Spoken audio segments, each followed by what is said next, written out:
warahmatullahi wabarakatuh.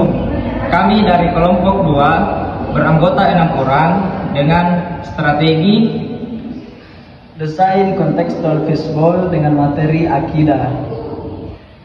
Jadi langsung saja. Assalamualaikum warahmatullahi wabarakatuh. Waalaikumsalam warahmatullahi wabarakatuh. Gimana kabarnya adik-adik? Baik. Baik. Di pagi acara ini Bapak akan menjelaskan materi yaitu tentang akidah.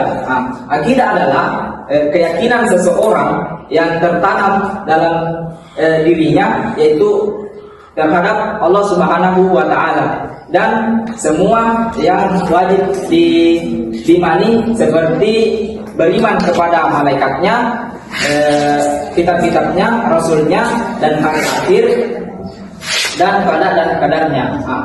Ketika seseorang itu sudah berakidah, maka tidak dia akan mempunyai pedoman hidup seperti berpikir, berperilaku, dan bersikap. Akidah itu diibaratkan seperti pohon, teman-teman. Semakin kuat akarnya, akan semakin kuat juga itu tumbuhnya pohon, akan semakin kokoh. Kemudian ketika dibaratkan ke dalam sebuah akidah, semakin tinggi akidahnya seseorang, akan semakin kuat juga imannya terhadap Allah Subhanahu wa Ta'ala. Kemudian adapun fungsinya akidah di dalam kehidupan sehari-hari, dia akan saya akan persilakan kepada saudara Aswandi untuk menjelaskan fungsi-fungsi apa saja yang berpedoman akidah ke dalam kehidupan sehari-hari.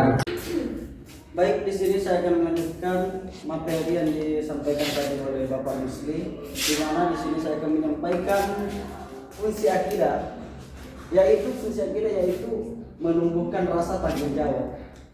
Nah, jadi keimanan membuat seseorang sadar bahwa setiap perbuatan, baik yang terlihat maupun yang tersembunyi, itu akan dimintai pertanggungjawaban oleh Allah Subhanahu wa Ta'ala di hadapan Allah Subhanahu wa Ta'ala. Oleh karena itu, manusia ditekankan untuk bersikap jujur, berbuat baik. Intinya hal-hal yang baik lah, yang disukai oleh Allah Subhanahu wa Ta'ala. Sebagaimana dalam Al-Qur'an Al-Zalzalah, wa may ya'mal miskala dzarratin khairan yara wa may ya'mal miskala dzarratin syarran yara. Barang siapa yang melakukan kebaikan sebesar zarah, maka dia akan mendapat balasannya, dan barang siapa yang melakukan kejahatan sebesar zarah, maka dia akan mendapat balasannya pula. Oleh karena itu, ayat ini menekankan bahwa kita dituntut untuk berbuat baik, berbuat jujur, tidak munafik. Ya, mungkin itu saja. Assalamualaikum warahmatullahi wabarakatuh. Langsung saja saya akan membagi 2 kelompok karena saya menggunakan metode pembelajaran yaitu fishbowl, di mana fishbowl ini adalah strategi yang membagi 2 kelompok, yaitu lingkaran luar dan lingkaran dalam. Dan kali ini saya akan mengarahkan kalian terkait bagaimana pembagian kelompoknya. Baik, beginilah strategi pembelajaran fishbowl, di mana 2 lingkaran, yaitu lingkaran dalam sebagai diskusi aktif, yaitu lingkaran luar sebagai pendengar, pengamat, serta mencatat poin-poin terkait apa yang disampaikan lingkaran dalam. Nah, setelah kita mendengarkan materi yang sudah dibawakan oleh 2 dosen tadi, nah di sini saya mau mengajukan pertanyaan kepada lingkaran dalam.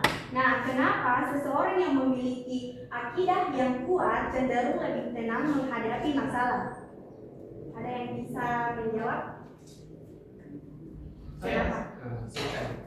Karena seorang yang kuat sudah bisa. Masih ada? Saya Ya, silakan. karena akidah itu juga membuat seseorang tidak mudah putus asa. Yang lain? Oke. Karena semua yang dipercaya itu imannya sudah diatur oleh Allah Subhanahu wa Ta'ala.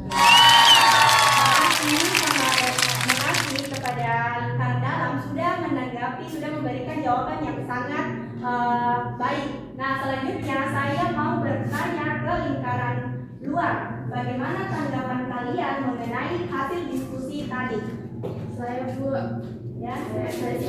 karena akidah membuat seseorang lebih sabar. Yang lain?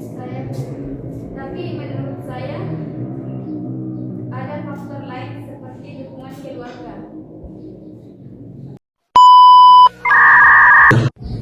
Baik, tadi kan lingkaran dalam sudah memberikan tanggapan atau hasil diskusi.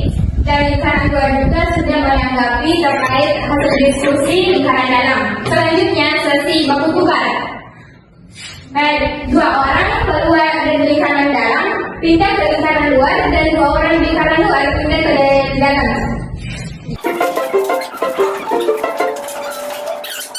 Bu Naila akan memberikan pertanyaan lagi kepada audiens yang lingkaran dalam untuk mendengarkan pertanyaan dari Bu Naila dan lingkaran luar seperti tadi mendengarkan mencatat poin-poin penting. Kepada Bu Naila saya persilakan. Nah baik, setelah tadi bertukar antara lingkaran luar dan lingkaran dalam, nah di sini saya mau bertanya lagi ke dalam lingkaran dalam. Nah, apa dampaknya akidah dalam kehidupan mahasiswa? Ada yang bisa menjawab? Saya. Ya, silakan. Jadi pendapat saya itu lemahnya akidah dapat membuat mahasiswa mudah terpengaruh oleh kedalam tidak baik. Selanjutnya, Saya Bu, lemahnya akidah itu dapat menyebabkan seseorang melakukan tindakan yang merugikan diri sendiri maupun orang lain. Misalnya mencontek atau berbohong demi mendapatkan keuntungannya. baik, itu sudah jawaban yang sudah bagus. Nah, selanjutnya saya mau berterima kasih kepada teman-teman atas partisipasinya. Akidah merupakan keyakinan yang kuat kepada Allah Subhanahu wa taala yang menjadi dasar berpikir, bersikap dan bertindak. Akidah yang kuat akan membimbing seseorang untuk berperilaku baik, sabar dalam menghadapi ujian serta menjauhi perbuatan yang bertentangan dengan ajaran Islam. Wassalamualaikum warahmatullahi wabarakatuh.